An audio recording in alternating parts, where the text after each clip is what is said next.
ठाकरे पोहोचलेले आहेत दहीहंडी साजरी करण्यासाठी। शिवडीमध्ये बाळा नांदगावकर यांच्यातर्फे आयोजित करण्यात आलेली ही दहीहंडी राज ठाकरे आणि शर्मिला ठाकरे या ठिकाणी पोहोचलेले आहेत।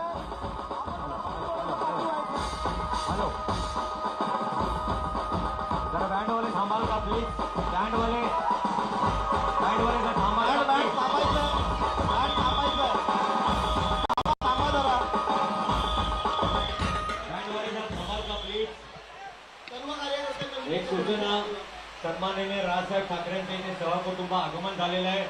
सर्वप्रथम जोरदार टाळ्यांच्या प्रतिसाद त्यांचं स्वागत। पण एवढा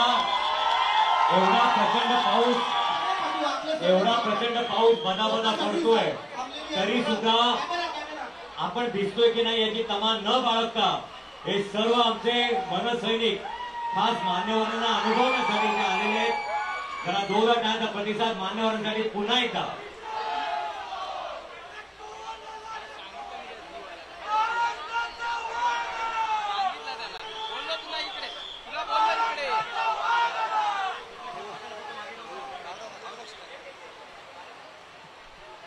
मान्यवरांना अखंड मराठी मनांचे कैवारी न महाराष्ट्राचे भाग्य विधाते तरुणांचे आदर्श नेतृत्व मराठी मनाचा बुलंद आवाज हिंदू जननायक मराठी हृदय सम्राट महाराष्ट्र नवनिर्माण सेना अध्यक्ष माननीय श्रीमान राजसाहेब ठाकरे यांचा महाराष्ट्र नवनिर्माण सेनेचा मंडळी धन्यवाद। सन्माननीय आगमन झालेलं आहे। यानंतर आपल्या अभिनवनगरचं भूषण असलेले आपले कोरिओग्राफर सुभाष नकाशे यांनी एक सुंदरसं गाणं जे गाणं वीररसाने ओथंबलेलं आहे असं गाणं आज या कार्यक्रमाच्या निमित्ताने निवडलेलं आहे। त्या गाण्याचं सादरीकरण झाल्यानंतर आपल्याशी मान्यवर हितगुज नक्कीच साधणार आहेत। मात्र मी विनंती करतो त्या कलावंतांना आपल्याला एक व्यासपीठ उपलब्ध करून द्यायचे, त्यामुळे शक्यतो स्टेजच्या वरची गर्दी जरा मागे कर प्लीज।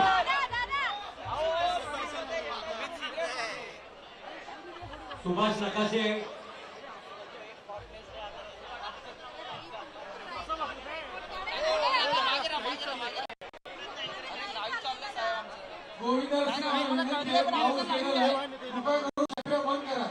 जरा गर्दी स्टेजची जरा प्लीज मागे घ्या। कलावंतांना स्पेस द्या। सगळ्यांना आम्ही विनंती करीत आहोत।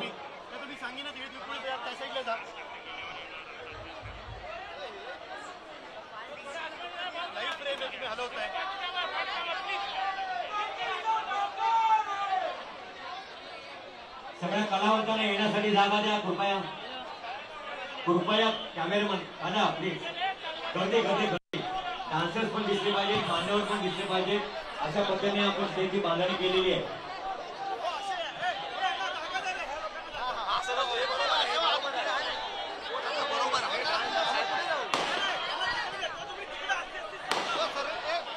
चला तर मंडळी पुन्हा एकदा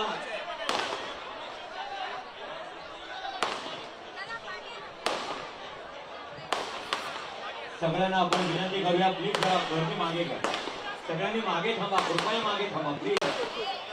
सगळ्यांनी गर्दी मागे थांबा।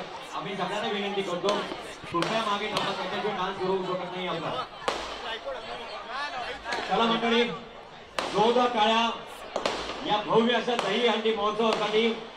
सन्माननीय राजसाहेब ठाकरे आज आपल्या कुटुंबासह हा संपूर्ण कार्यक्रम पाहण्यासाठी ते आलेले आहेत।